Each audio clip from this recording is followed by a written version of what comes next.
back to the Class Video Spotlight Series. I'm your host, Doug Tolley. Today we're joined by Mac Boyder. Mac heads up our research around computer-assisted coding, virtual scribes, scribing solutions, those kinds of things. Mac, thanks for joining us. You bet, Doug. Always a pleasure. So Mac, this idea of scribes in the room, technology, it really runs the gamut, everywhere from an individual really doing the work, all the way to technology doing the work. This is such an interesting area.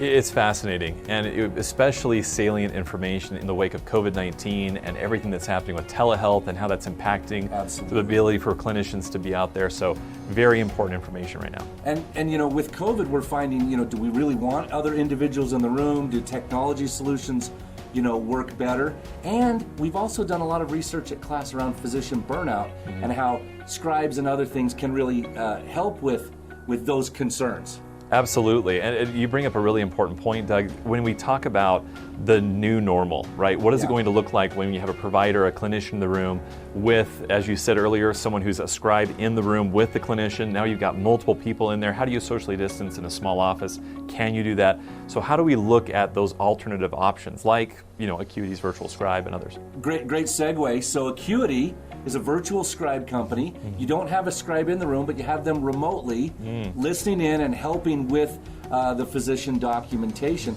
Well, that takes another person out of the room for social distancing. Can make the notes more accurate. And physicians in our research said they really enjoyed using the service. Exactly right. And Doug, you bring up another important point, which is the accuracy.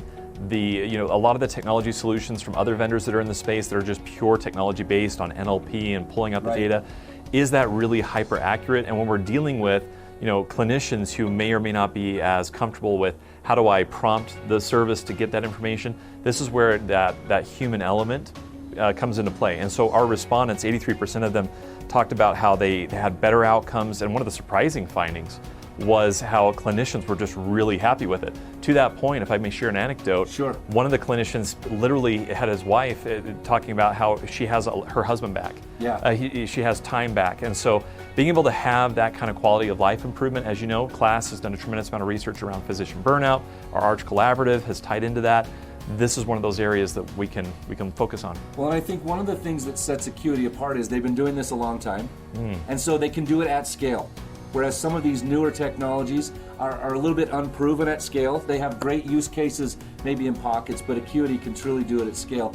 A couple of concerns in the report that came out, one of them was, hey, but the technology has to work. The internet has to be up. I have to have my connectivity. I guess, you know, with a pen and a clipboard, you didn't worry about the internet going down. So that can be a concern. Well said. You're absolutely right. I mean, back in the day when it was literally just a clipboard or even just inputting the data points, the clinician directly.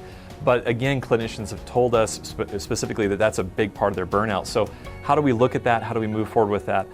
If I may, one of the things that I think is really fascinating is as we look at all these different methodologies, and you mentioned the technology, in the wake of COVID-19, many Americans are starting to wake up to the new normal, as I said, the reality of Zoom meetings and Microsoft Teams meetings.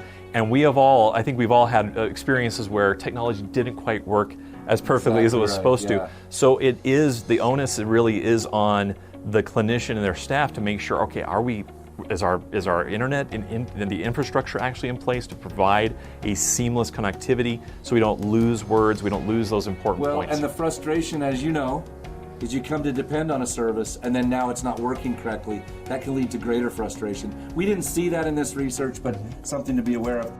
Because it's people heavy, it is a virtual remote scribe that is a people-heavy business as opposed to technology. We'll wait and see kind of where that comes out. That was mentioned a couple of times. And Mac, that Aquity Spotlight is live on the Class website right now. Correct. Where you can find out more about Aquity and some of the other competitors in this space with virtual scribes, technology-only solutions, and others, all around this way to solve this problem. It's very exciting research. Absolutely is. And I'm sure we'll see you again soon as we continue to research other solutions around virtual scribes and digital documentation. Can't wait. Thanks, Doug. Thanks, Mac.